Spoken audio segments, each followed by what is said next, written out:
So వెళ్ళిపోయిన వాళ్ళందరూ వస్తున్నారు. అసలు బిగ్ బాస్ సీజన్ 8 లో ఇంత ట్విస్ట్ అనేది మనం ఊహించలేదు.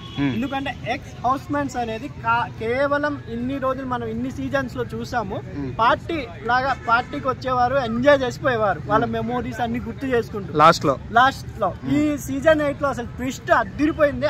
ఇంకో ట్విస్ట్ ఏంటంటే సోనియా రావడం. సోనియా అక్కడ ఉన్నంత వరకు చాలా కూల్ గా ఉండేది. తన నామినేషన్ ఒరిజినల్ నామినేషన్ కూడా అంత డిఫెండ్ చేయలేకపోయింది. నిన్న అయితే ఏం ఫైర్ అనిపించింది సోనియాలో. ఆమె ఎంత బ్యాడ్ నేమ్ వచ్చింది బయట అని అంతా కసి మొత్తం తీసుకునింది భయ నిఖిల్ మీద అనిపిస్తుంది నాకు. ఎందుకంటే నిఖిల్ పాపం ఇన్ని రోజులు సాఫ్ట్ గా ఉండే అతన్ని సడన్ గా బ్లేమ్ చేయడం అనేది నాకు చాలా కొంచెం ఎక్కడో గేమ్ వీళ్ళు కన్నింగ్ గేమ్ ఆడారు అనిపించింది. కానీ సోనియా మటుకు ఆ ఫైర్ చూపించుంటే టాప్ 5 లో ఉండే క్యాండిడేట్ అనిపిస్తుంది నాకు. అంత ఫైర్ చాలా ఫైర్ గా ఆశ్చర్యం అనిపించింది భయ్య నాకు. ఇప్పుడు ప్రోమో చూసాను. మణికంఠ వచ్చారు. మణికంఠ నబీల్ కి కొంచెం నీట్ గా క్లాస్ ఇస్తున్నట్టు అనిపించింది నాకు. మణికంఠ నబీల్ కి క్లాస్ ఇవ్వడం, నబీల్ ని నామినేట్ చేయడం గేమ్ చేంజర్ అయ్యాడు భయ నిజంగా మణికంఠ. ఎందుకంటే నబీల్ నిఖిల్ స్ట్రాంగ్, వీళ్ళిద్దరు ఫ్యాన్స్ ఉంటారు.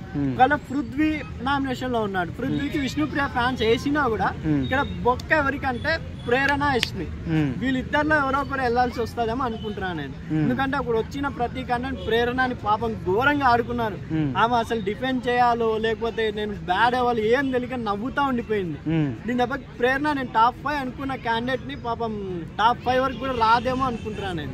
యష్మిని కూడా టార్గెట్ చేశారు కదా. యష్మి ఇంకా ఈ వీక్ లో యష్మి గానీ పృథ్వీ గానీ వీళ్ళు ముగ్గురు డేంజర్ లో ఉన్నారు భయ. నబీల్ నిఖిల్ రావడం వల్ల నామినేషన్ లో పృథ్వీ, యష్మి, ప్రేరణ వీళ్ళు ముగ్గురు కన్నడ బ్యాచ్ లో ఎవరో ఒకరు బ్యాచ్ వెళ్ళిపోతారు అనిపిస్తున్నారు. ఆదిత్యవం వేసుకున్నాడు, యష్మిని ఫుల్ వేసుకున్నాడు. ఆదిత్యవం గారు కూల్ పర్సన్, అంత కూల్ గానే ఆయన బాగా పెట్టినట్టున్నాడు. నాకు చాలా బాగా అనిపించింది. ఇంకా మణికంఠ రావడం, ఆయన బిగ్ బాస్ లో చూడడం, అదే మణికంఠ ఫ్యాన్ గా చాలా బాగా అనిపించింది. ఇంకొక ఆమె డాన్సర్ ఆమె వచ్చింది, నైని వచ్చారు, మన కిరాక్ సీత కూడా వచ్చారు. వాళ్ళు కూడా వాళ్ళ కసి, ఎందుకంటే బిగ్ బాస్ వాళ్ళకు ఒక అవకాశం, వాళ్ళ కసి తీసుకోమని చెప్పి ఒక అవకాశం ఇచ్చాడేమో అనిపించింది నాకు. ఎందుకంటే ఎవరికి రాదు కదా ఈ ఛాన్స్. ఎక్స్ హౌస్ మేట్స్ వచ్చి నామినేషన్ చేస్తారనేది ఎవరు ఊహించరు. Just big twist of Bigg Boss అనుకోవచ్చు. అంటే ఈ రోజు వన్ డేకి వచ్చారన్నా వీళ్ళు ఉంటారా వీళ్ళతో మళ్ళీ వెళ్ళిపోయి మళ్ళీ లాస్ట్ 2 weeks లో పార్టీ జరుగుతుంది కదా, అప్పుడు వస్తారేమో అనుకుంటున్నా. సో వన్ డేకి మామూలుగా వచ్చుంటారా? సీజన్ 8 ఎట్ట నడుస్తుందో. ఇంకో ఆశ్చర్యం ఏంటంటే భయ్య, సాటర్డే సండే మీరు గమనించారో లేదో, వచ్చిన ప్రతి హౌస్ మ్యాన్ గౌతమ్ ని టాప్ 3 లో పెట్టారు. అసలు ప్రేరణ, యష్మి అయితే కుళ్ళుకుంటున్నారు చెప్పుకుంటా.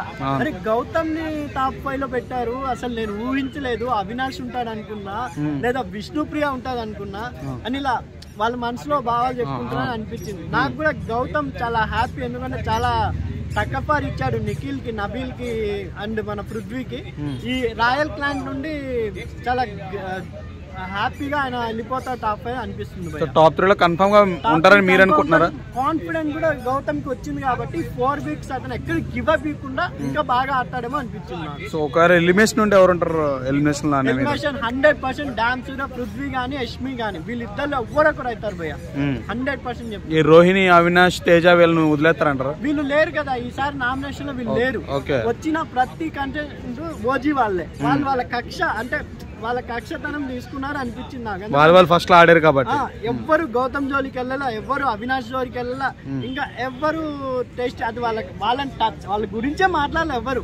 ఖాళీ ఎంతసేపు నిఖిల్, ప్రేరణ, పృథ్వీ, యష్మి వీళ్ళు నలుగురే టార్గెట్ అయ్యారు. ఒక మణికంఠ, మన నబీల్